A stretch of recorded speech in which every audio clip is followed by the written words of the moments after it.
দক্ষিণ ত্রিপুরা জেলার সাবরুম মহকুমার কালাঠেপা এলাকায় আজ এক অনুষ্ঠানে এডিসির সাবজোনাল অফিসের নবনির্মিত ভবনের উদ্বোধন করেন এমডিসি প্রদ্যুৎ কিশোর দেব বর্মন।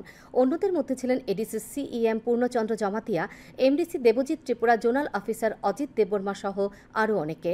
অনুষ্ঠানে এলাকার স্কুলের ছাত্রছাত্রীদের মধ্যে স্কুল সামগ্রী বিতরণ করা হয়। এছাড়া এলাকার উপজাতি মহিলাদের মধ্যে বস্ত্র বিতরণ করা হয়।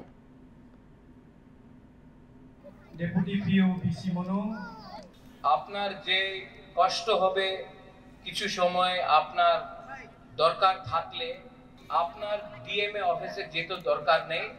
আপনার জোনাল অফিস, আপনার সাব জোনাল অফিস, ডিএম এসডিএমএ অফিসে যেমন আমাদের বুকিং বাড়ারে থাকলে আমাদের নিয়ে একটা প্রয়োজন হবে। आप लोग लीडर बन गया है, लेकिन लीडर के अंदर प्यार होना चाहिए। लीडर कोई भी हो, सीपीएम का हो, मोथा का हो, बीजेपी का हो। और यहाँ में बेंगलीज है, तिप्रासास है। हमारे छेले हमारे मेरे हाथे कलम देखते चाहे कलम